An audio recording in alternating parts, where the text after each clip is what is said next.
কুরআন পাকে এলান করেছেন তুমি যতই বড় নামাজি হয়ে যাও, রোজাদার হয়ে যাও, হাজী হয়ে যাও, কাজী হয়ে যাও, মুফতি হয়ে যাও, মুহাদ্দিস হয়ে যাও, যদি তোমার অন্তরে নবীর আদব না থাকে, নবীর মহব্বত না থাকে, না তোমার ঈমানের নামাজ পড়ে চারটা জিনিস ফরজ হবে, নামাজ, রোজা, হজ, যাকাত। ঠিক না বেটি?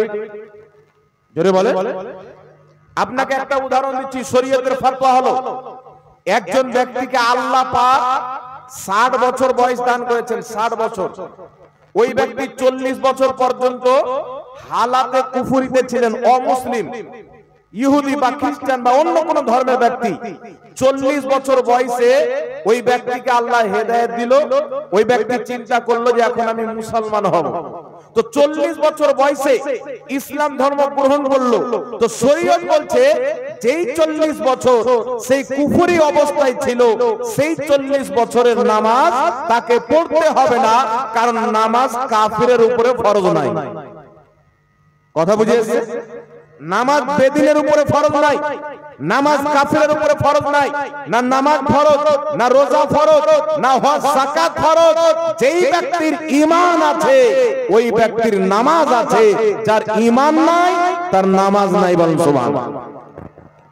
এখানে আরেকটা কথা বুঝেন, একজন ব্যক্তি ঈমান নিয়ে আসলো, মুসলমান, ঈমান আনার পরে 40 বছর নামাজ পড়লো। 40 বছর নামাজ পড়ার পরে আল্লাহর নবীর শানে গুস্তাখি করলো, বা আল্লাহর শানে গুস্তাখি করলো। যেমন কিছু লোকের আকীদা, যেমন ওয়াহাবী মতবাদের আকীদা হলো আল্লাহ মিথ্যা বলতে পারে, তাহলে এটা আল্লাহর তাওহীন হলো কি হলো না? জোরে বলতে হবে। আল্লাহ মিথ্যা বলতে পারে এইরকম আকীদা রাখা, এটা আল্লাহর তাওহীন কি তাওহীন না? আল্লাহ মিথ্যা থেকে পাক, কারণ মিথ্যা বলা হচ্ছে দোষ, মিথ্যা বলা হচ্ছে ভুল, মিথ্যা বলা হচ্ছে গুনাহ, মিথ্যা বলা হচ্ছে ত্রুটি। আর ত্রুটি থেকে আল্লাহ পাক, ভুল থেকে আল্লাহ পাক, গুনাহ থেকে আল্লাহ পাক, তাই মিথ্যা বলা থেকে আল্লাহ পাক। জোরে বলেন সুবহানাল্লাহ। তাহলে কেউ যদি 40 বছর নামাজ পড়ার পর, ইমানদার থাকার পর, শুধু 40 বছর নয়, মরার একদিন আগে যদি বলে যে আল্লাহ মিথ্যা বলতে পারে কিন্তু বলে না, ওই ব্যক্তি কাফির হয়ে যাবে, 40 বছরের নামাজ বরবাদ হয়ে যাবে। একজন ব্যক্তি 5 ওয়াক্তের নামাজ পড়ে, সারা জীবন নামাজ পড়ার পর মরার 3 দিন আগে চায়ের দোকানে বলছে যে নবী তো নিজের মেয়ে ফাতেমাকে বাঁচাতে পারবে না, নবী তো আমাদেরকে না নবী কাজে আসবে না ওলি কাজে আসবে, কেউ কিয়ামতের ময়দানে উপকার করতে পারে না, অর্থাৎ নবীর শাফাতকে অস্বীকার করে, তাহলে যত নামাজ পড়েছে সব বেকার। বেকার হবে কি হবে না? এর উদাহরণ, এর দলিল আমি কোরআন থেকে দিচ্ছি, একটু লক্ষ্য করে শুনবেন বাবা। একজন ব্যক্তির নাম ছিল ইবলিস, নামটা শুনেছেন? ভালো লোক চিনে, খারাপ লোক চিনে, মানে ইবলিসকে সবাই চিনে। ইবলিস কিন্তু বাবা 6 কোটি বছর নামাজ পড়েছিল। 6 কোটি বছরের নামাজ, 6 কোটি বছরের তার সাজদা, তার তাসবিহ, তাহলিল, প্রত্যেকটা জিনিসকে আমার আল্লাহ গ্রহণ করেছিলেন, কবুল করেছিলেন। তাই আল্লাহ তাবারাক ওয়া তাআলা ওই ইবলিসকে ফেরেশতাদের শিক্ষক বানিয়েছিলেন, জান্নাতের যাওয়ার আসার পারমিশন দিয়েছিলেন। ওই ইবলিসকে আল্লাহ অনেক উঁচু মাকাম দান করেছিলেন, মর্যাদা সম্মান দান করেছিলেন। 6 কোটি বছরের ইবাদত আল্লাহ কবুল করেছিলেন। কিন্তু আল্লাহ যখন বললেন আদমকে সাজদা করো, কিন্তু সে আদমকে সাজদা করলো না, আল্লাহ পাক তার 6 কোটি বছরের কবুল নামাজকে বরবাদ করে দিলেন। কত বছরের কবুল নামাজ বরবাদ হলো? 6 কোটি বছরের কবুল নামাজ বরবাদ হলো কি হলো না? এখন আপনারা বলেন তো, আল্লাহ কি বলেছিলেন ইবলিস আদমকে সাজদা না করলে কি হলো? তুমি আমার 6 কোটি বছর ইবাদত করেছো, যাও আমার ইবাদতের কারণে তোমাকে মাফ করে দিলাম। এই কথা আল্লাহ বলেছেন? একটু জোরে বলতে হবে, হ্যাঁ না বলেন না? এই কথা কি আল্লাহ বলেছেন? যাও তুমি 6 কোটি বছর আমার তাসবিহ পাঠ করেছো, আমি তোমাকে ক্ষমা করে দিলাম। 6 কোটি বছর আমাকে সিজদা করেছো, আমি তোমাকে ক্ষমা করে দিলাম। 6 কোটি বছর আমার ইবাদত করেছো, আমি আল্লাহ তোমাকে ক্ষমা করে দিলাম। আল্লাহ এই কথা বলেন নাই? আল্লাহ পাক পবিত্র কোরআন পাকে ওয়া কানা ওয়াস্তাকবারা মিনাল কাফিরিন, তাকে কাফিরদের অন্তর্ভুক্ত করেছেন। তার উপরে কাফিরের ফতোয়া দিয়ে আল্লাহ পৃথিবীবাসীকে একটা শিক্ষা দিয়েছেন। কোরআন পাকে এলান করেছেন, তুমি যতই বড় নামাজি হয়ে যাও, রোজাদার হয়ে যাও, হাজী হয়ে যাও, কাজী হয়ে যাও, মুফতি হয়ে যাও, মুহাদ্দিস হয়ে যাও, যদি তোমার অন্তরে নবীর আদব না থাকে, নবীর মহব্বত না থাকে, না তোমার ঈমানের দাম আছে, না তোমার নামাজের দাম আছে। যদি নবীর আদব না থাকে, ইবলিসের কবুল হওয়া নামাজ বেকার হয়ে যায়। তাহলে যার অন্তরে নবীর আদবই নাই, তার পড়া নামাজ তো এখন কবুল হয়েছে কিনা গ্যারান্টি নাই। কথা বুঝে শিখেছেন বাবা? জান্নাতের মধ্যে ছিল, আদম নবীকে সাজদা করলো না, ইবলিসের অহংকার। এই অহংকার এখন কিছু নামধারী মুসলমানের মধ্যে দেখতে পাওয়া যায়। তারা বলতে চায় আল্লাহই তো যথেষ্ট আছে, পীর ফিরের দরকার কি? বলে কি বলে না? বুঝে আল্লাহই তো যথেষ্ট আছে, পীর ফিরের দরকার কি? তাহলে এই কথা বলেনি কেন যে মা বাপের প্রয়োজন কি আছে, ডাইরেক্ট চলে আসবো নাকি? বলে বুঝে আল্লাহই যথেষ্ট আছে, না নবীর ওসিলা চলবে, না ওলি ওসিলা চলবে, না পীর মাশায়েখের ওসিলা চলবে, আমাদের জন্য তো আল্লাহই যথেষ্ট আছে। এই কথা ওই ইবলিসের ধারণা ছিল। আল্লাহ তুমি তো যথেষ্ট আছো, 6 কোটি বছর তোমার ইবাদত করেছি, যতদিন তুমি হায়াত দিবে তোমাকে সিজদা করব, আরবো খারবো বছর তোমার ইবাদত করব। কিন্তু আল্লাহ না আদমের ওসিলা নিতে পারবো, না আদমের তাজিম করতে পারবো, না আদমকে সিজদা করতে পারবো। আল্লাহ বলেছিলেন, শুনো, যেই ব্যক্তি নবীর আদব করে না, নবীর ওসিলা চাই না, ওই ব্যক্তির কোনো ইবাদত কাজে লাগে না। জোরে বল সুবহানাল্লাহ, সুবহানাল্লাহ। কোন ইবাদত কাজে লাগে? জোরে বলতে হবে লাগে বাবা। এই ধারণাটা হচ্ছে ইবলিসের, যে আল্লাহই সবকিছু আছে, কি প্রয়োজন আর কিছু। এই ধারণাটা কার? ইবলিসের। যেমন কিছু দল বেরিয়েছে বাবা, তবলিগি জামাত, জামাতে ইসলামী, আর একটা দল আছে, এর নাম দিয়েছে আহলে হাদিস, মানে হাদিস ওয়ালা। হাদিসের উপরে আমল করনেওয়ালা লয়, হাদিস ওয়ালা, মানে হাদিস কিনে বাক্সতে ভরে দেন বাস হাদিস ওয়ালা। আর যারা হাদিসের উপরে আমল করে তারা আহলে হাদিস নয়, আহলে সুন্নাহ, নবীর হাদিসে আমল করনেওয়ালা। জোরে বলেন সুবহানাল্লাহ। তাই আমরা মানুষকে বলতে চাই যে এক জামানা ছিল আল্লাহ তাবারাক ওয়া তাআলার নিকটে ইবলিস তাওহীদকে অস্বীকার করেনি, আল্লাহর একত্ববাদীকে অস্বীকার করেনি।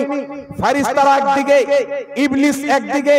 ফেরেশতা বলল, আল্লাহ তোমাকে সিজদা করেছি, তুমি যাকে সিজদা করতে বলবে তাকেও সিজদা করব, তোমার ইবাদত করি, তুমি যার সম্মান করতে বলবে তারও সম্মান করব।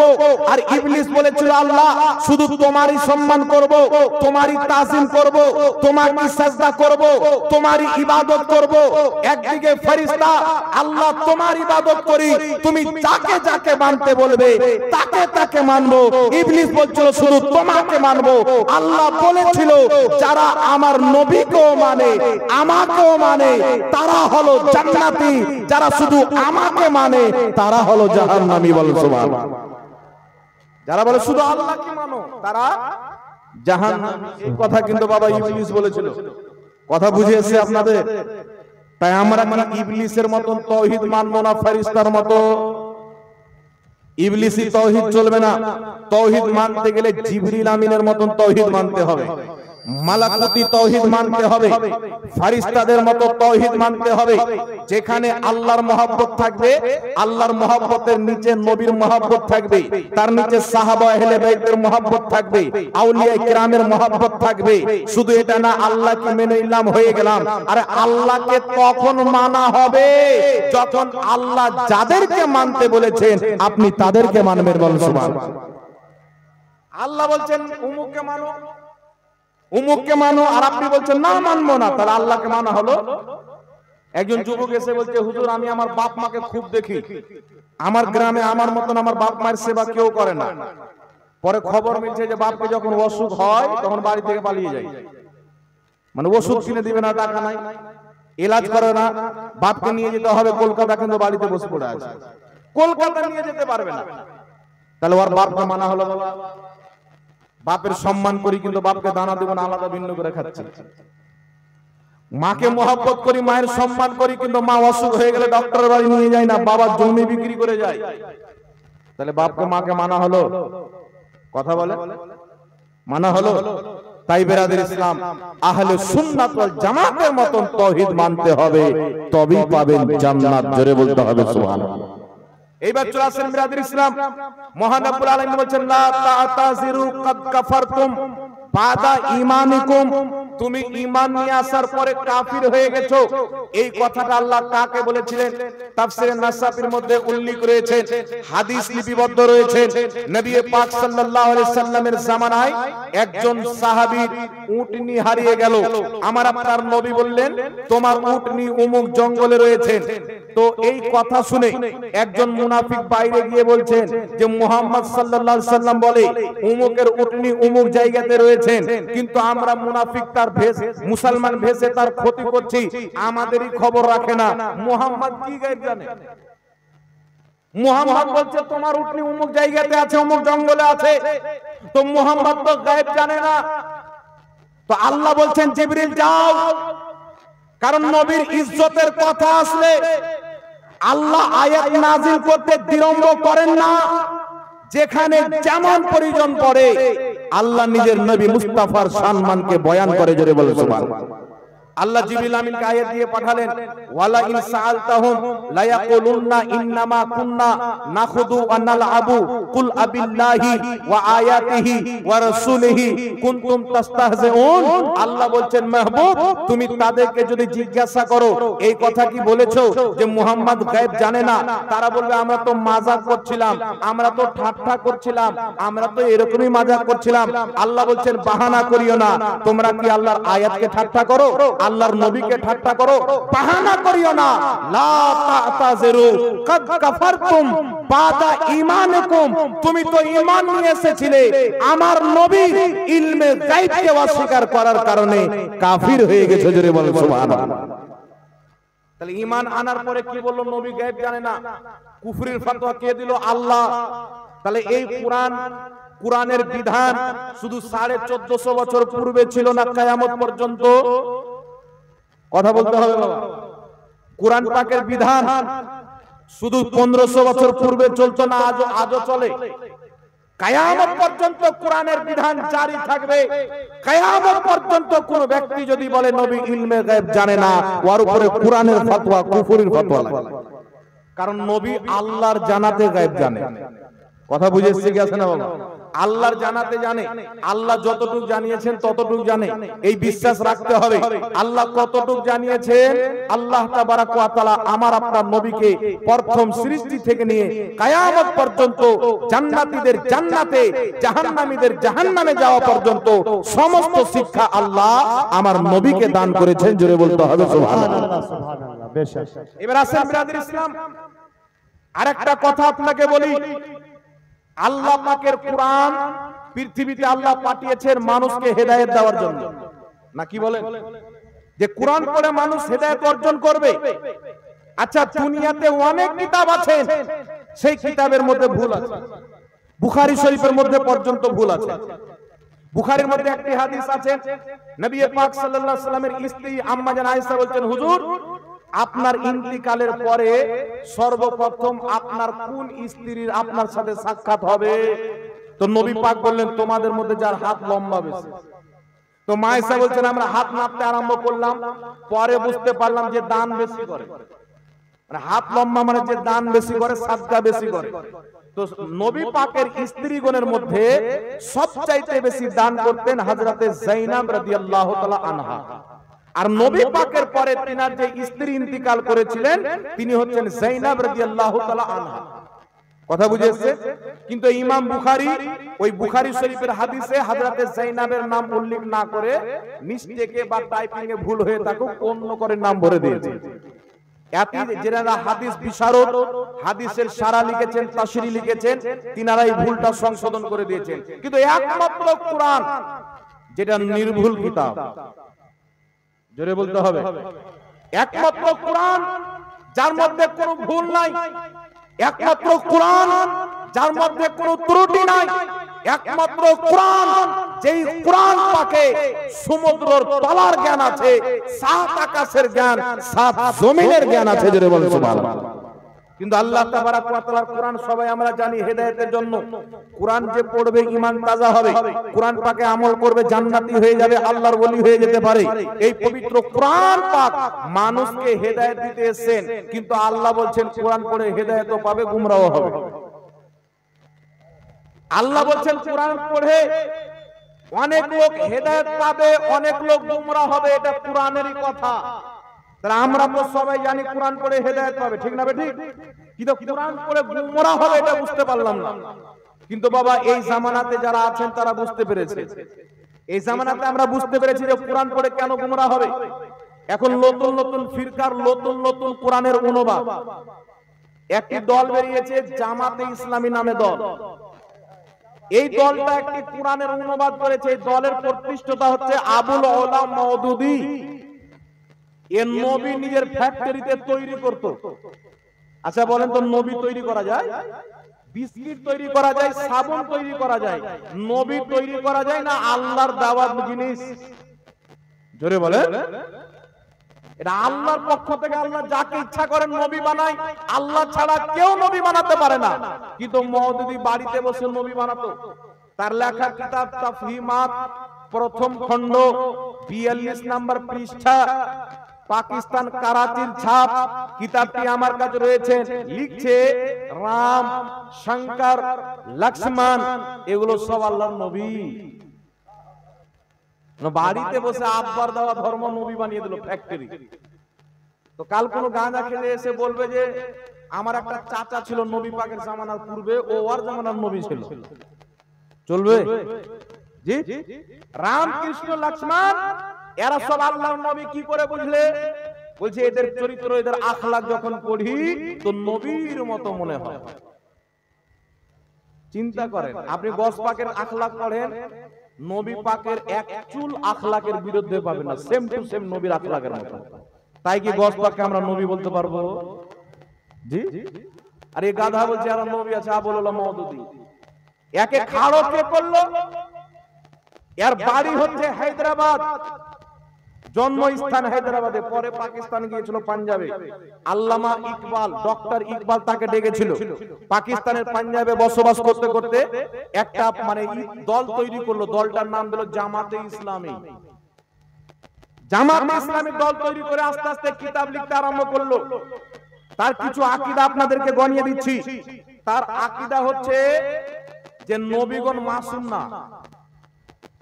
ইসলামের আকীদা হচ্ছে আল আম্বিয়াও মাসুমুন, প্রত্যেক নবী মাসুম, অর্থাৎ নবীগণের দ্বারাই না ছোট গুনাহ হতে পারে না বড় গুনাহ হতে পারে।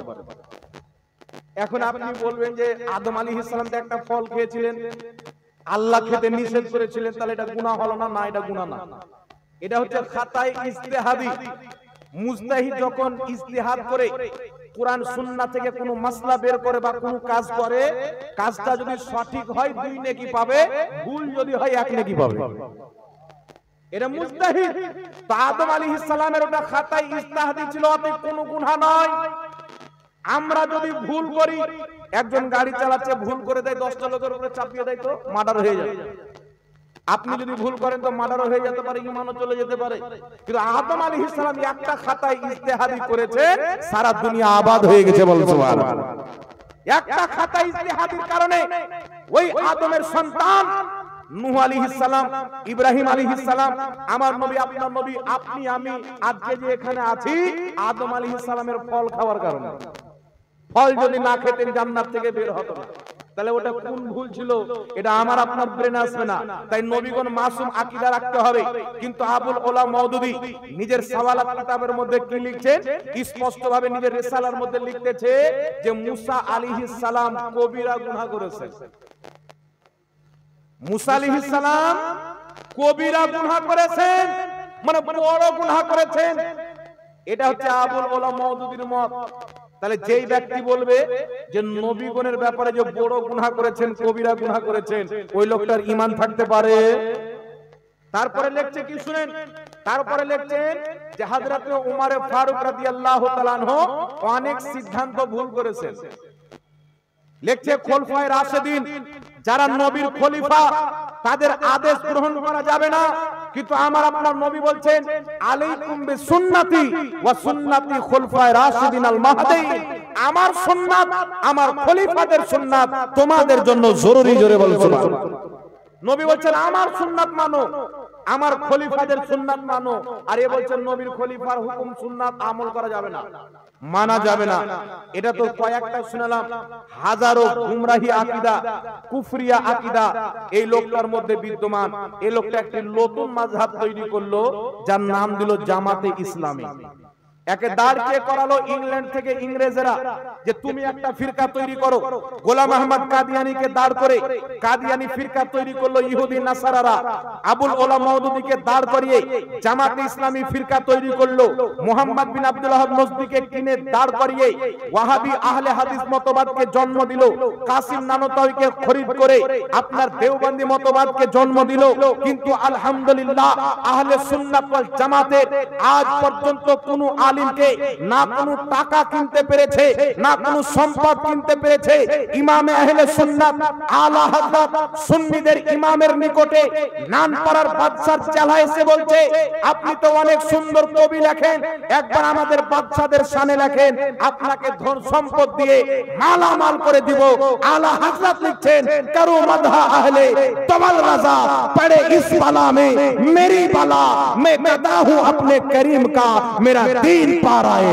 सुभान अल्लाह बेशक। आला हযরত বলছে দুনিয়ার কোন সম্পদ আমাকে খরিদ করতে পারে না, আর আমি দুনিয়ার কোন বাদশার ব্যাপারে লিখতে পারি না। আমি মুস্তাফার গোলাম, মুস্তাফার শানে লিখবো। জোরে বলুন সুবহানাল্লাহ। এইগুলো দল তৈরি হয়েছে বাবা। এরা কি করলো, ইংল্যান্ড থেকে তাকে টাকা দেওয়া হলো।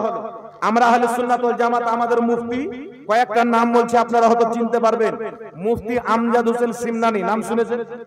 মুফতি আমজাদ হোসেন সিমনানি আপনাদের কালিয়াচকে থাকেন। মুফতি আব্দুল আজিজ কালিমি, আপনাদের আরেকজন আছেন মুফতি নুরুল আরেফিন আজহারি, যিনি বুখারী শরীফের বাংলা অনুবাদ করছেন।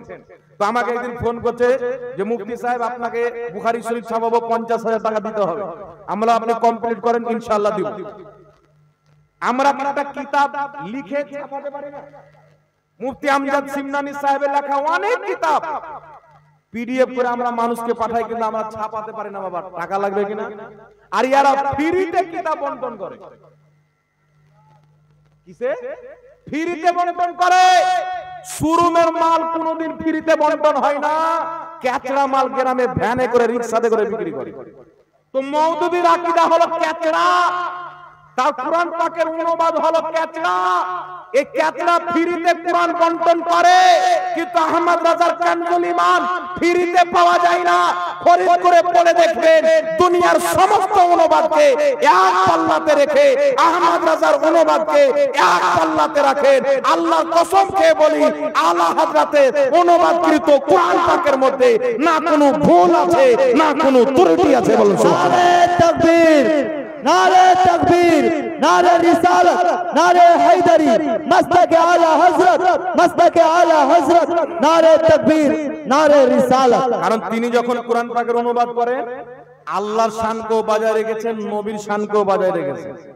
মওদুদি অনুবাদ কি করছেন যে আল্লাহ চাল চালতে জানেন। চাল মানে জানেন? এখান থেকে আমি বক্তব্য দিয়ে যাচ্ছি, দু চারটা ওয়াহাবি আপনাদের কালিয়াচক মোড়ে পাথর নিয়ে দাঁড়িয়ে আছে, বেটা আসলি পাথর মারবো। চাল চালা মানে ধোকা দেওয়া। মওদুদি অনুবাদ করছে যে আল্লাহ মানুষের চাইতে বেশি ধোকা দিতে পারে।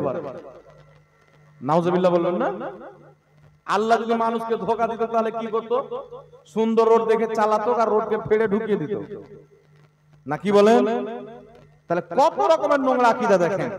ইমাম আহলে সুন্নাত আরেকটা আয়াত বলছি শুনেন, পবিত্র কোরআন পাকের মধ্যে আছে ওয়াওয়াজাদাকা দাল্লান ফাহাদা, আছে না নাই? সূরা দুহার মধ্যে আল্লাহ পাক বলছেন ওয়াওয়াজাদাকা দাল্লান ফাহাদা। আব যে আরবি একটা শব্দ হয়, একটা শব্দের কয়েকটা অর্থ হয়।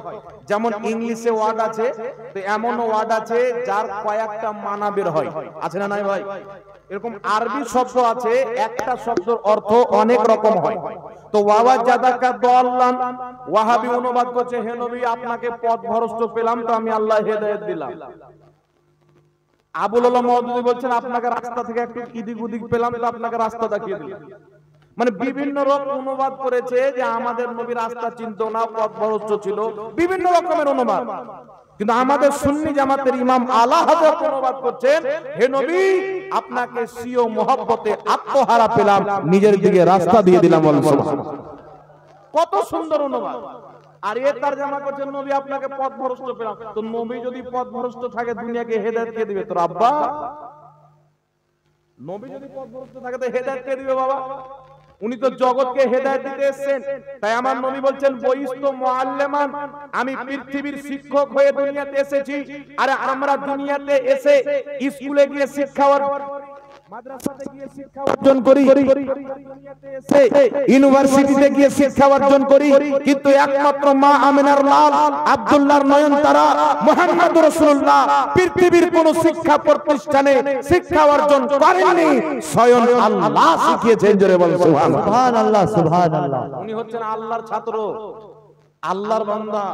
তাহলে যেই ব্যক্তিকে আল্লাহ পড়িয়েছেন, আল্লাহর পড়াতে কোনো ত্রুটি আছে? ওয়াহাবি বলছে আছে। কি আছে?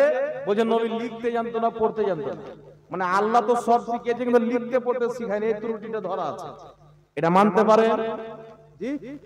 একজন ব্যক্তি মুফতি নুর আলম কাদরি ভাইয়ের মাদ্রাসায় একটা ছেলে দিল হুজুর পড়ান, মৌলবীর পাগড়ি দিয়ে পাঠাচ্ছেন। মুফতি নুর আলম ভাই বলছেন যে আপনার ছেলেকে সব শিখিয়েছি, উযু করা শিখাইনি।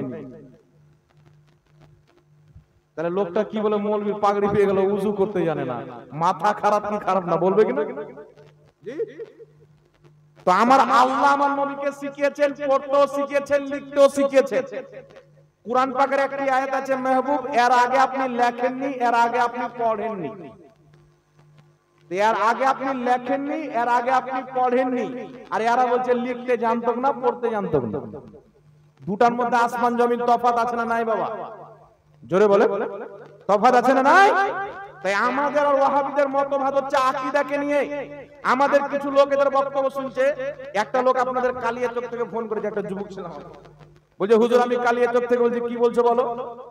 তো বলছে হুজুর এই 40 চাহার মরা মানুষের নামে খাওয়া দাওয়া করানো বেলা হারাম। আলো তোর বাড়ি কোথায় রে? বলে কালিয়াচক। আমি তুই তো ওই খেয়ে মানুষ হয়েছিস, তো হারাম কেন বলছিস? বলে একটা মৌলবি শুনলাম তো দিমাগটাতে একটু খটকা মারলো, তো ভাবলাম আপনাকে ফোন করে ক্লিয়ার করে দেব। তো এইরকম কিছু লোক আছে বাবা, যে এদের বক্তব্য শুনে 40 করে হারাম, দলিল কি ওর আব্বা জানে?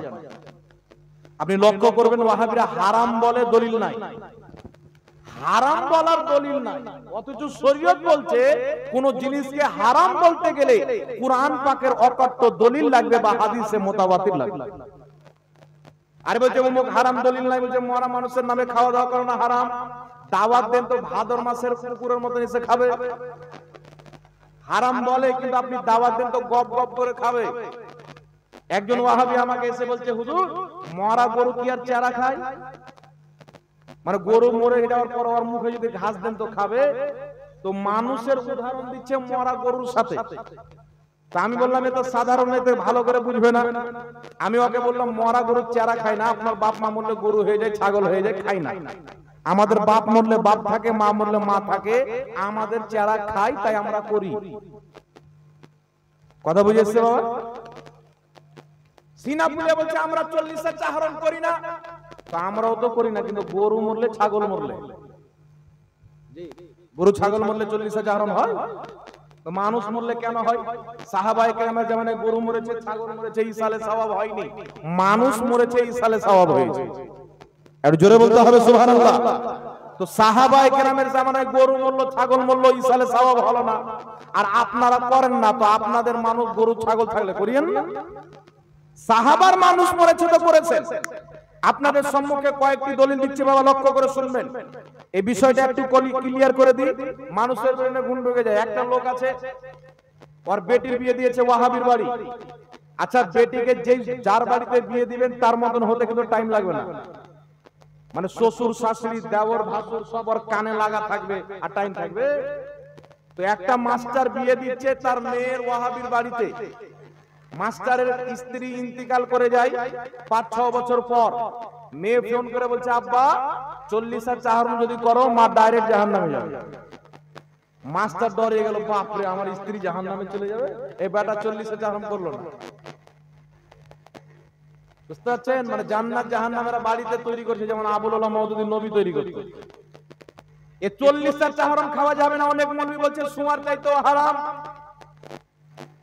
কিন্তু তাদের কি খাওয়া যায় আগে শুনেন। 40 আর চাহারুমের দলিল দিচ্ছি, কিন্তু আগে এটা শুনেন। 40 আর চাহারুমের খাবার খাওয়া কি হারাম? মুহররমুল হারামের খিচুড়ি খাওয়া কি হারাম? জশ্নে ঈদ মিলাদুন নবীর বিরিয়ানি খাওয়া কি হারাম? শাবে বারাতের হালুয়া খাওয়া কি হারাম? আচ্ছা ওয়াহাবি ভাই সব তো হারাম, তোমাদের হালাল জিনিস খুলি। ওয়াহাবিদের গুরু ওয়াহিদুস সামা নিজের কিতাব হাদিয়াতুল মাহদির 65 নাম্বার পৃষ্ঠার মধ্যে লিখছে, গরু, ছাগল, মুরগা, মুরগি যত রকম পশু পাখির মাংস খাওয়া হালাল, এদের পেশাব পাখানা পবিত্র হালাল। তাহলে বেটা মুরগা সুন্নিরা খাবে, গুতো রাখা। তাহলে চিন্তা করেন, শুধু তাই নয়, এটা একটা ভদ্র সভা মা বোনেরা আছে, আল্লাহ তাবারাক ওয়া তাআলা আমাদের শরীরের মধ্যে অনেক কিছু দিয়েছেন। পেশাব করলে ধুয়ে নিলে পাক হয়ে যায়, ঠিক না? পাখানা করলে ধুয়ে নিলে পাক হয়ে যায়। কিন্তু কোন ব্যক্তি যদি স্বপ্ন দোষ হয়ে যায় তাহলে গোসল ফরজ হবে কি হবে না? স্বপ্ন যদি গোসল ফরজ হয়, স্বপ্ন দোষ হয়, ওটাও রক্ত। সেই রক্তটা পাক না না পাক? ওয়াহাবি মোল্লা বলছে পাক। আমার মোবাইলে ভিডিও আছে, তাদের কিতাব আছে হাদিয়াতুল মাহদি, স্পষ্ট ভাবে লেখা আছে মানুষের মানি বীর্য পাক। একজন প্রশ্ন করছে, হুজুর পাক, তাহলে পাক জিনিস তো খাওয়া হালাল, বলছে আপনার ইচ্ছে হলো খান। সত্য কথা বলছি, আপনাকে মাজাক নাই। তাহলে এদের ব্রেন আপনি চিন্তা করেন, হালুয়া খাওয়া নবীর সুন্নাত। ইবনে মাজাহ শরীফের হাদিস বাবুল হালওয়া, মায়েশা বলছেন ক্বালাতু আয়েশা সিদ্দিকা রাদিয়াল্লাহু তাআলা আনহা কানা নবী সাল্লাল্লাহু আলাইহি ওয়াসাল্লাম ইউহিব্বুল হালওয়া ওয়াল আসালা। মায়েশা বলছেন নবী পাক সাল্লাল্লাহু আলাইহি ওয়াসাল্লাম খাদ্যের মধ্যে সবচাইতে বেশি হালওয়া খেতে ভালোবাসতেন। জোরে বলুন সুবহানাল্লাহ। নবী হালুয়া খেতে ভালোবাসতেন। আমরা সুন্নিরা শাবে বারাতে খাই, ঈদের দিন খাই, অন্য দিনে খাই, কারণ এটা নবীর পছন্দ খাবার সুন্নাত। আর এর নবীর হালুয়াকে বলছে হারাম, আর মুরগির গুকে বলছে পাক। তাহলে চিন্তা করছেন বাবা, তাহলে এদের ফাতওয়া না লাকওয়া? একটু জোরে বলেন, এদের ফাতওয়া না লাকওয়া? জি, আপনাকে বলবো মাজারের খাসি খাওয়া হারাম, আর ফাতোয়া দিচ্ছে মন্দিরের প্রসাদ খাওয়া যায়। তো মাজারওয়ালাদের মাধ্যমে আমরা ইসলাম পেয়েছি, আমরা তো তাদের দরবারে খাবো। ওরা মন্দিরওয়ালাদের মাধ্যমে ইসলাম পেয়েছে, ওরা ওদের খাবে। এইবার লক্ষ্য করে শুনেন বাবা, একটু আমার দিকে ধ্যান দেন, আমার দিকে ধ্যান দেন। আমরা মৃত্যু ব্যক্তির নামে 4 দিনে হোক 40 দিনে হোক ইসালে সওয়াব করি কি করি না? একটু জোরে বলতে হবে, ইসালে সওয়াব করি কি করি না? ইসালে সওয়াবে কি করা হয়? 40টা যদি করা হয়, মানুষকে দাওয়াত দিয়ে খাওয়া দাওয়ার ব্যবস্থা করা হয়, একটি কাজ। মানুষকে ডেকে কোরআন খতম করা হয়, দুটি কাজ। কলমা কুলখানি করা হয়, তাসবিহ তাহলিল করা হয়, 3টি কাজ আমরা ওখানে করি। আর একটি হচ্ছে দোয়া, 4টি কাজ করি কি করি না? এই 4টি কাজ 4 দিনে করলে চাহারম বলা হয়, 40 দিনে করলে আমরা 40 বলি। কেউ যদি 5 দিনে করে নো প্রবলেম, কেউ যদি 6 দিনে করে নো প্রবলেম, কেউ যদি 41 দিনে করে কোনো প্রবলেম নাই। আপনার যেই দিন ইচ্ছা সেই দিন করেন, সারা বছর করেন, 2 বছর পর করেন, 5 বছর পর করেন, কোনো সমস্যা নাই। কিন্তু ইসালে সওয়াব করেন, আপনার মৃত্যু পিতা মৃত্যু মাতা নিজের কবরে শান্তি পাবে। জোরে বলেন সুবহানাল্লাহ। এইবার একটু লক্ষ্য করে শুনেন ব্রাদার ইসলাম, ইসালে সওয়াব আসলো কোথায় থেকে? আমার আপনার নবী সাল্লাল্লাহু আলাইহি ওয়াসাল্লাম কি বলেছেন এই সম্পর্কে? আমি কটা বললাম? 4টা। মৃত্যু ব্যক্তির পক্ষ থেকে কোরআন তেলাওয়াত করা, তাসবিহ তাহলিল পাঠ করা, মানুষের খাওয়া দাওয়ার ব্যবস্থা করা, দোয়া খায়ের করা। এই 4টি জিনিস করা হয়। এখন এই 4টি জিনিস নবী মুস্তাফার হাদিস অনুযায়ী যদি বৈধ থাকে চলবে, বৈধ না থাকলে চলবে না। ঠিক না বেঠিক? জোরে বলতে হবে।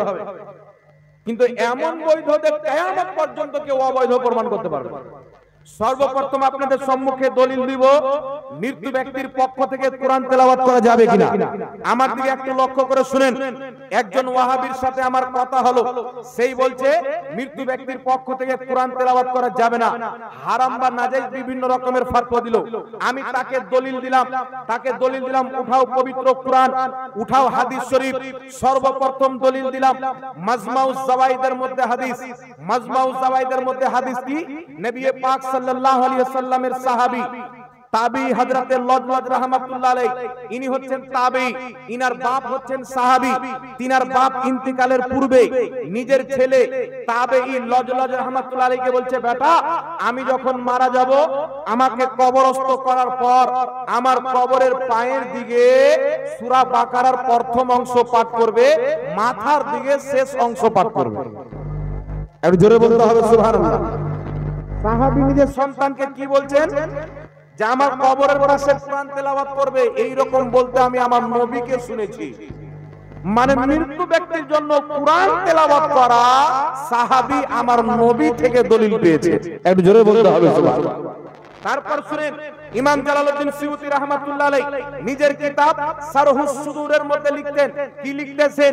তিনি বলছেন আনসার সাহাবায়ে কেরাম যারা নবী পাকের সহযোগিতা করেছিলেন, দ্বীনের সহযোগিতা করেছিলেন, তিনাদের জামানায় যদি কোনো ব্যক্তি মারা যেত, তিনারা ওই মৃত্যু ব্যক্তির কবরের পাশে গিয়ে কোরআন তেলাওয়াত করত। জোরে বলতে হবে সুবহানাল্লাহ।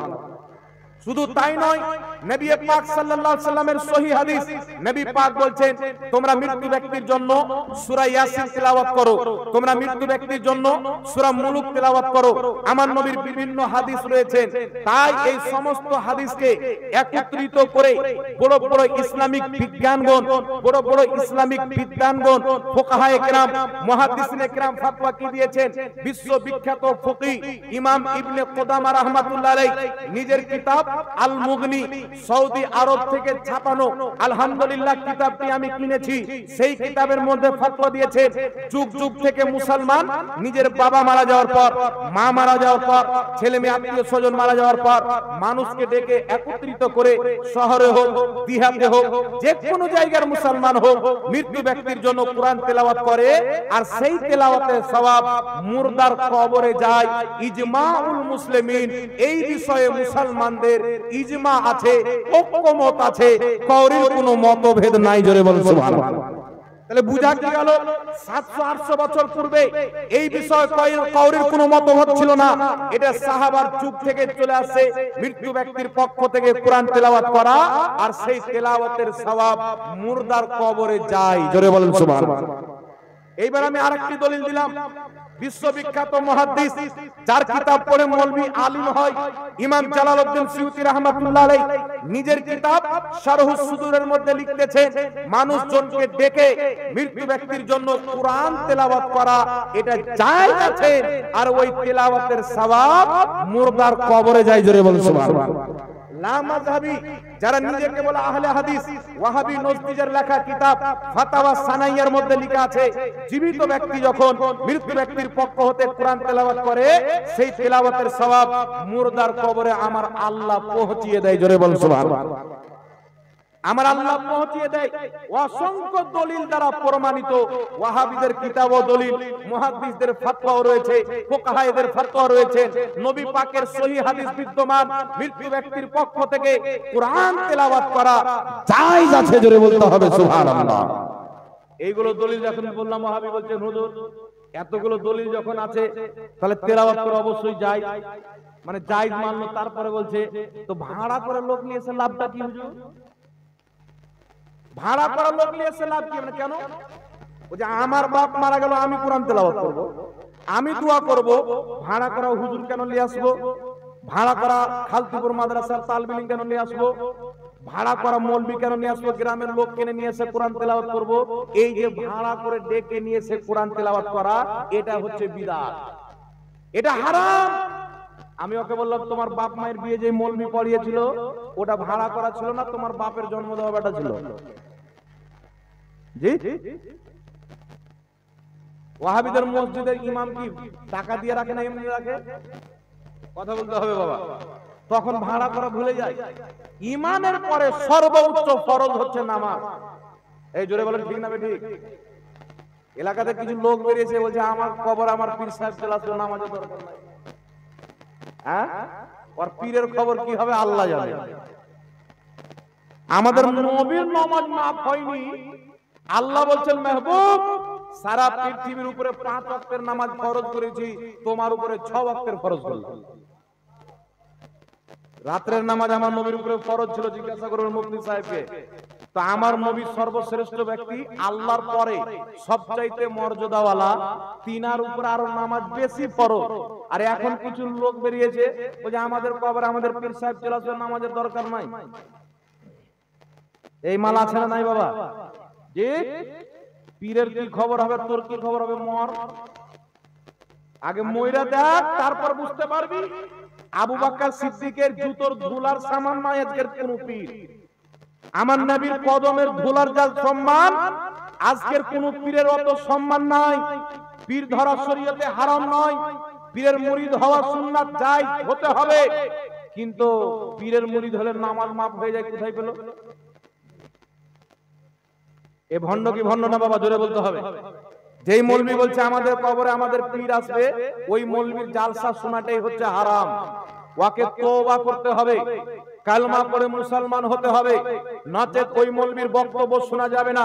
কারণ কোন মুসলমানের কবরে না কোনো পীর আসবে, না কোনো সাহাবী আসবে, না কোনো সাহাবী আসবে, না কোনো আপনার ওলি আসবে।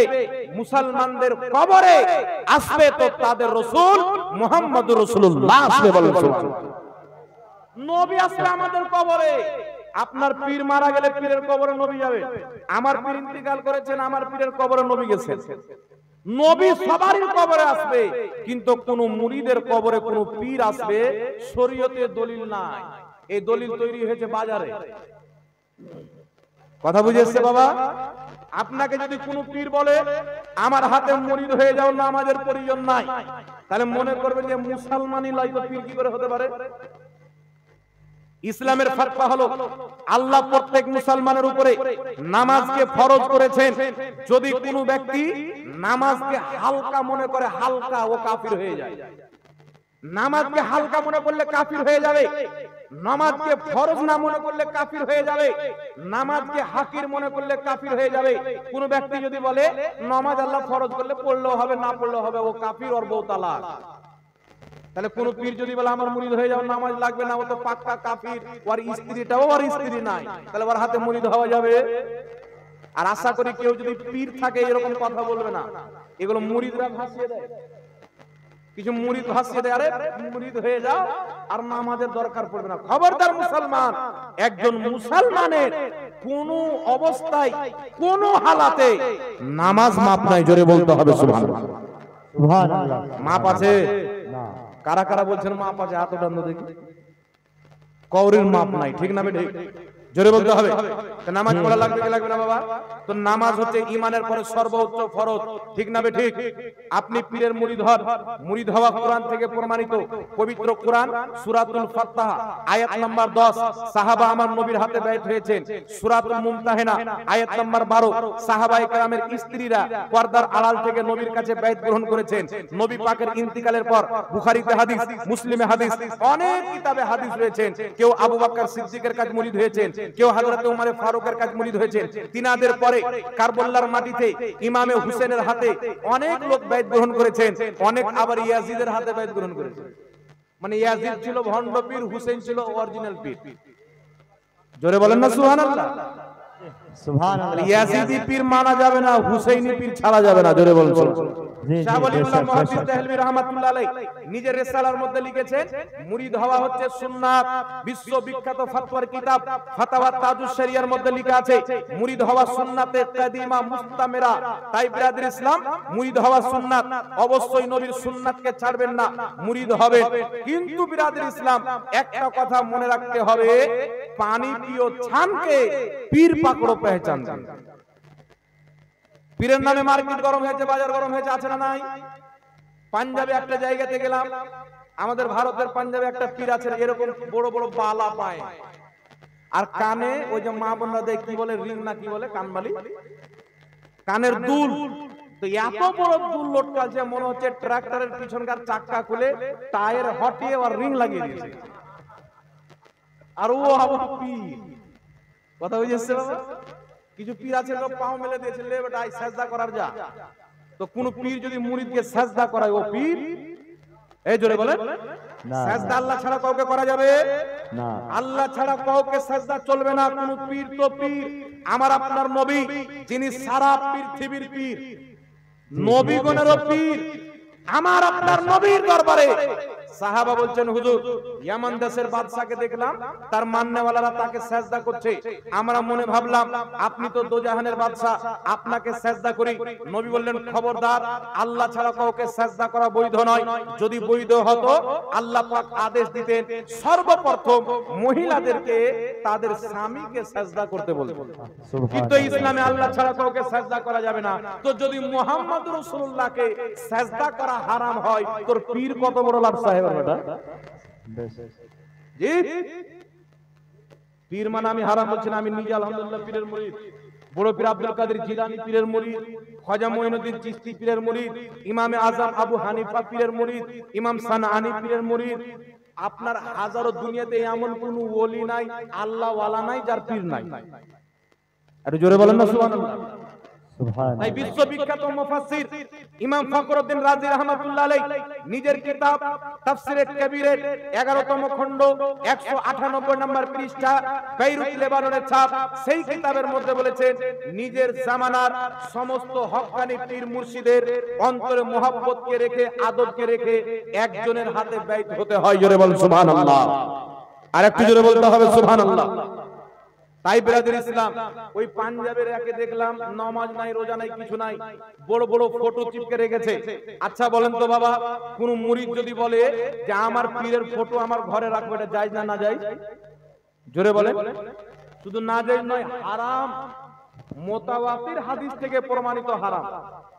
একজন এক জায়গায় বক্তব্য দিলে একটা মুরিদ বলছে যে হুজুর আপনার যে সব ক্যামেরা হচ্ছে, একটি কথা মনে রাখবেন, এই দেখছেন আপনারা শত শত ক্যামেরা লাগা আছে, এই ক্যামেরাটার যে ফটো হয়, ভিডিও হয়, এই বিষয়ে আমাদের আহলে সুন্নাতের মাশায়েখদের মধ্যে মতমত রয়েছে, মতভেদ, ইখতিলাফ।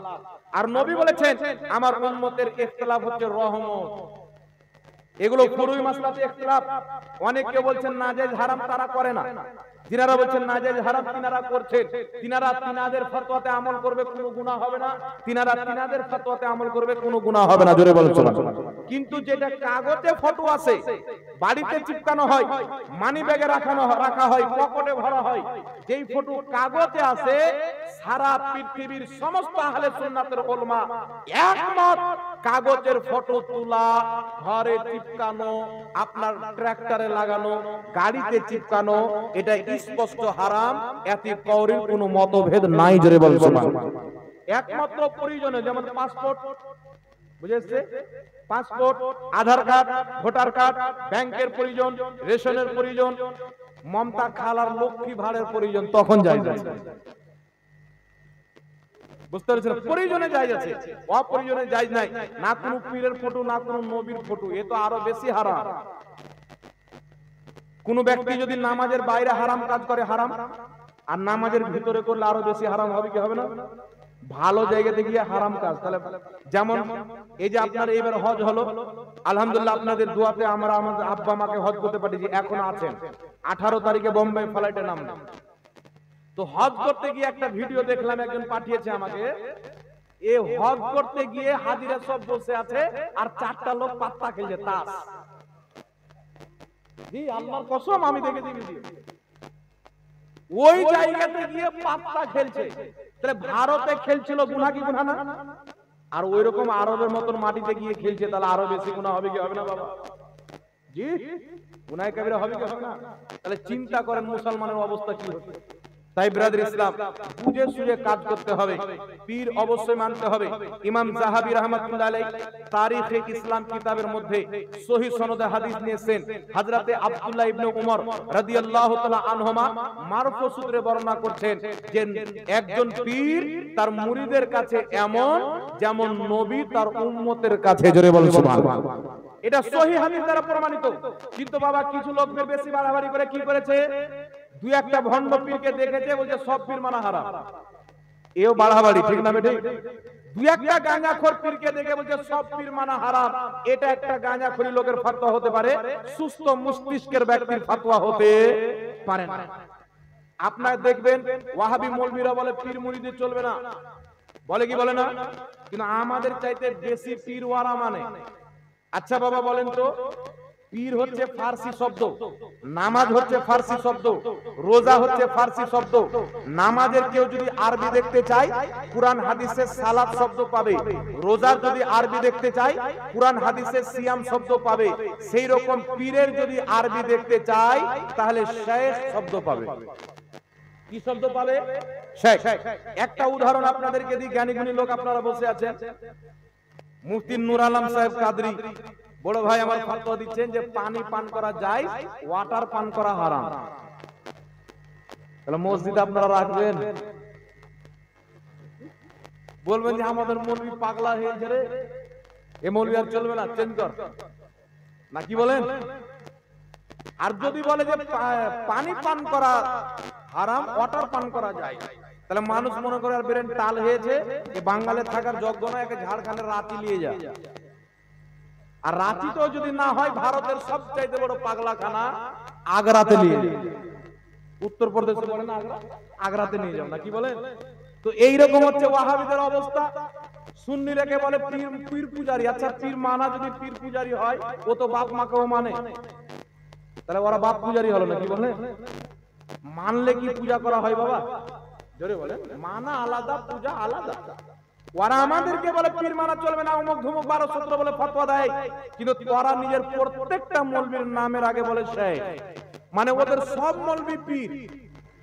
গাঁজাখোর হোক, মাতাল হোক, ওয়াসিবিতা হোক, ডেট ফেল হোক, যেমন মৌলবী হোক, সবারই নামের আগে বলবে শেখ। নারে তাকবীর, দাঁড়িয়ে যান, দাঁড়িয়ে যান। নারে তাকবীর, নারে তাকবীর, নারে রিসালাত, নারে রিসালাত, জিক্রে সোদায় করব। মৃত্যু ব্যক্তির কবরে যায়, মৃত্যু ব্যক্তির নামে খাওয়া দাওয়া করা যাবে কি যাবে না?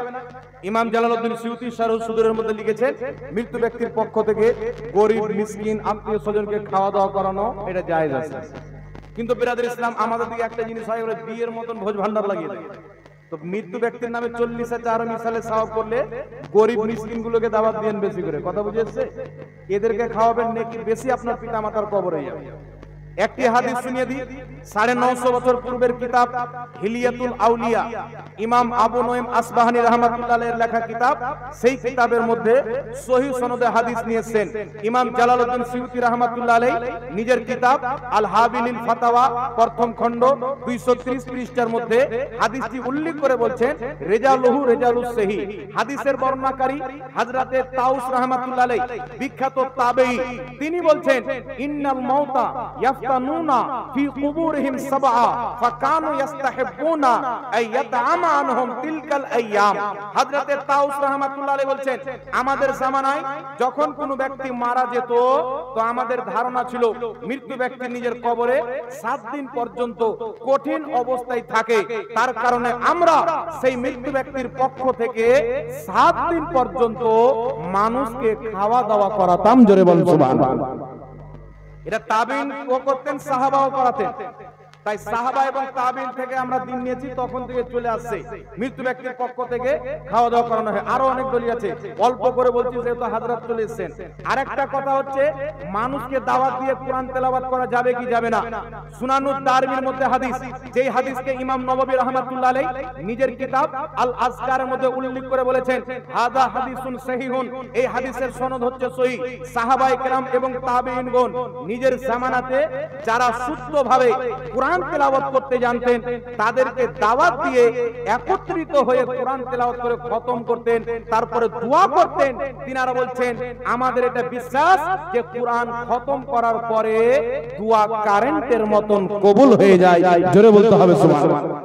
তাই বাবা মারা গেছেন, আত্মীয় স্বজন মারা গেছে, যদি যারা কোরআন তেলাওয়াত করতে জানে, মাদ্রাসা থেকে তালিম নিয়ে মৌলভী সাহেবকে ডেকে, গ্রামবাসীর যারা কোরআন তেলাওয়াত করতে জানেন তাদেরকে ডেকে একত্রিত হয়ে যদি কোরআন তেলাওয়াত করা যায়, এটা কোনো দোষণীয় নয়, এটা সহিহ হাদিস দ্বারা প্রমাণিত। তাই সুন্নিরা করে, আর যারা সহিহ হাদিস মানে তারাই হচ্ছে সুন্নি। জোরে বলতে হবে সুবহানাল্লাহ। কথা বুঝে এসছে বাবা? এবার মৃত্যু ব্যক্তির নামে দোয়া তো করা যাবে, জানাজার নামাজে একটা দোয়া আমরা করি, ঠিক না ঠিক? মৃত্যু ব্যক্তির জন্য দোয়া করা যাবে, এতে করার কোনো মতভেদ নাই। তাই 4 দিনে হোক 40 দিনে হোক মানুষকে খাওয়া দাওয়ার ব্যবস্থা করা, গরিব লোককে বেশি খুঁজবেন। কথা বুঝে এসছে? এখন বাপ মায়ের চালিসা করে আর খুঁজে কোনটা মাস্টার আছে, কোনটা ডক্টর আছে, কে ইঞ্জিনিয়ার আছে, বড় বড় লোককে খুঁজে বাড়ির পড়োশির গরিবটা নাই। এরকম হয় কি হয় না বাবা? ধরে বলে তাই এইগুলো খাবারের হক হচ্ছে সবচাইতে বেশি মিসকিন গরিবের। হ্যাঁ, আপনি মিসকিন গরিবকে সকলকে ডেকে নিয়েছেন, তারপর আত্মীয় স্বজনকে ডেকে নিয়েছেন, একটা চলতি রেওয়াজ হয়ে গেছে, কোনো সমস্যা হবে না। কিন্তু ইয়াতিম গরিব মিসকিনদেরকে বাদ দেওয়া, জোরে বলতে হবে, বাদ দেওয়া যাবে। আরেকটা কথা বলি বাবা, লাস্ট কথা বলে হাজরাত চলে আসবে, একটা লাস্ট কথা বলে দিই। আচ্ছা বলেন তো বাবা, আমি যদি সারা জিন্দগি নামাজ না পড়ি, রোজা না রাখি, হজ না করি, যাকাত না দিই, কোন পীর সাহেব আমাকে জান্নাতে নিয়ে যাবে? জি, বলে একটা কেন 2-4 হাজার পীর ধরে নিতাম নাকি বলেন? কিছু লোক বলছে যে পীর সাহেব ধরে নিলাম মানে জান্নাতি হয়ে গেলাম। জি, সিলসিলা মিল গিয়া জান্নাতি। হ্যাঁ, মানে আব্বা তৈরি করে সেই জান্নাত, মরনি বলবে যাবে না। আপনি নামাজ পড়বেন না, কোন পীর আপনাকে জান্নাতে নিয়ে যেতে পারবে? আপনি রোজা রাখেন না, হারামখোরি করেন, রোজে 3 বার 36 বার করে দাঁড়ি কাটেন, আর আপনি বলছেন যে জান্নাতে চলে যাবো, মুরিদ হয়ে গেলাম মানে জান্নাতে চলে গেলাম। আপনি যেই কথাতে মুরিদ হচ্ছেন ওই সমস্ত কথার উপরে যদি আমল করেন তবেই আপনার পীর জান্নাতে নিয়ে যেতে পারবে। কারণ বুখারী শরীফের মধ্যে হাদিস, নবী পাক সাল্লাল্লাহু আলাইহি ওয়াসাল্লাম বলেন কিয়ামতের ময়দানে কিছু লোক হবে আল্লাহর সাথে ঝগড়া করবে। যেমন মানুষ জমিনে দুনিয়াতে ঝগড়া করে, এর চাইতে বেশি কঠোর ভাবে ঝগড়া করবে। ঝগড়া করে বলবে, আল্লাহ তুমি তো আমাদেরকে জান্নাত দিচ্ছ, কিন্তু আমাদের যারা মুরিদ, আমাদের যারা ভাই, আমাদের যারা মান্যওয়ালা, আমাদের সাথে নামাজ পড়েছে, আমাদের সাথে রোজা রেখেছে, তারাকে জান্নাতে না দিলে আমরা যাব না। আল্লাহ বলবে যাও তাদেরকে নিয়ে জান্নাতে চলে যাও। জোরে বলো। তো পীরের মুরিদ বললো যে ফরজগুলিকে আদায় করবো, নামাজ পড়বো, রোজা রাখবো, হারাম করবো না হালাল করবো, আর আপনি নামাজ পড়ছেন না, হারাম করছেন, হালাল করছেন না, তাহলে আপনাকে নিয়ে যাবে? একটু জোরে বলতে হবে, নিয়ে যাবে। তাই নিজের কর্ম করতে হবে। হ্যাঁ, আল্লাহ পাক যদি নসিবে রাখে আউলিয়া কেরাম, শহীদগণ, আলিমগণ শাফাত করবেন, তবে নামাজ কোনোদিন ছাড়বেন না। এই নামাজ কোনো পীর মাফ করাইতে পারে না। এই নামাজ একমাত্র আল্লাহর হক, কোনো বান্দা ক্ষমা করাইতে পারবে? জোরে বলতে হবে, কোন বান্দা ক্ষমা করাইতে পারবে না। আল্লাহর ইবাদত নামাজ আল্লাহ ফরজ করেছেন। আর বিষয় হচ্ছে কিছু লোক বেরিয়েছে আবার বলছে মুরিদ হওয়া ফরজ মনে করে কিছু লোক। এটা মনে করে কি করে না? এখানে হযরত এসেছেন, জিজ্ঞাসা করবেন, বলেন তো এই একটা ফতোয়া এসেছিল আমাদের কাছে, হানফি দারুল ইফতা বলে আমরা একটা ইফতা চালাচ্ছি মুর্শিদাবাদের মাটিতে, আর হেড মুফতি হচ্ছে মুফতি তোফাজ্জল হোসেন নাইমি সাহেব। একটা ফতোয়া এসেছে, ফতোয়াটা কি এসেছে যে একটা লোক বলছে যে মুরিদ হওয়া ফরজ। আচ্ছা বলেন তো বাবা, মুরিদ হওয়া ফরজ এটা কোন মৌলবি বলেছে? জি, জোরে বলতে হবে। মুরিদ হওয়া কি সুন্নাত, কেউ কেউ বলেছেন মুস্তাহাব, কেউ কেউ বলেছেন সুন্নাত। তো খুব বেশি মেনে নিলে সুন্নাত। মুরিদ হওয়া না ফরজ আছে না ওয়াজিব আছে, মুস্তাহাব পর্যায়ের একটি সুন্নাত আমল আছে। কেউ যদি সারা জিন্দেগি মুরিদ না হয়, কেউ যদি সারা জীবন মুরিদ না হয়, এই যে হক্কানি আলিম উলামা আছে, ইনাদেরকে নিজের পীর মনে করে, কোনো গুনাহ নাই। কথা ঠিক আছে? আর এই দিকে মৌলবি কিছু লোক আছে, আমার মতনই কিছু মৌলবি আছে, মানুষ নামাজ পড়ে না, কোনো খবর নাই, আর বলছে চলো মুরিদ হয়ে যাও, মুরিদ হয়ে যাও। তো ফরজ আগে না সুন্নাত আগে? জোরে বলতে হবে। ফরজ আগে না মুস্তাহাব আগে? নামাজকে আগে কায়েম রাখেন, রোজাকে কায়েম রাখেন। আমাদের ইমাম আলা হযরত মুরিদ হয়েছেন, নামাজি আগে হয়েছেন, মুরিদ পরে হয়েছেন। খাজা মঈনুদ্দিন চিশতি নামাজি আগে হয়েছেন, মুরিদ পরে হয়েছেন। গাউসে আজম নামাজি আগে হয়েছেন, মুরিদ পরে হয়েছেন। আপনি নিজের কিরদারকে, নিজের আখলাককে নবীর সুন্নাত মোতাবেক বানিয়ে মুরিদ হয়ে যান, আপনার মুরিদ হওয়া কাজে লাগবে। জোরে বলুন সুবহানাল্লাহ। আর হারামে ডুবে আছে আর মুরিদ 20 বার মুরিদ হলেও কোনো লাভ হবে না। আল্লাহ বুঝার তৌফিক দান করুক। তাই নিজের আমলকে ঠিক থাকবেন, তারপরে হক্কানি মুর্শিদ দেখে মুরিদ হবে, কোনো অসুবিধা নাই। যাই হোক বিরাদ ইসলাম, আমি আয়াতে কারিমা পাঠ করেছিলাম, লা তা'তাযিরু কাদ কাফারতুম বাদা ঈমানিকুম, তুমি ঈমান আনার পরে কাফির হয়ে গেছো। যদি কোনো ব্যক্তি নিজেকে মুসলমান বলে, নবীর তাওহীন করে, ওই ব্যক্তি কাফির হবে, ওকে মুসলমান বলা যাবে না। যেমন কিছু মৌলভী ইসলামিক স্কলারসে যে বক্তব্য দেয়, বলে নবীর মুখ দিয়ে দুর্গন্ধ বের হবে। এই প্রোডাক্ট গুলো বাংলাদেশে বেরিয়েছে বাবা, সাবধানে থাকবে। বুঝলেন, নবী নিজে ফেল করে তাকিয়ে থাকবে, আমার নেকির পাল্লা ভারী হচ্ছে না, গুনাহ, তো আমাদেরকে কি বাঁচাবে? এগুলো নবীর গুস্তাখি কি গুস্তাখি না? জোরে বলেন, এটা নবীকে অপমান করা কিনা? নবীর ঘামকে সাহাবায়ে কেরাম আতর হিসাবে ব্যবহার করতেন, আর মোল্লা বলছেন নবীর মুখ দিয়ে দুর্গন্ধ বের হবে। আল্লাহ বলছে আমি আমার নবীর মুখে কথা বলি, নবী মুস্তাফার মুখ দিয়ে যে কথা বের হয়, শব্দ বের হয়, এটা নবীর ব্যক্তিগত না, আল্লাহর দেওয়া কথা। বলেন সুবহানাল্লাহ।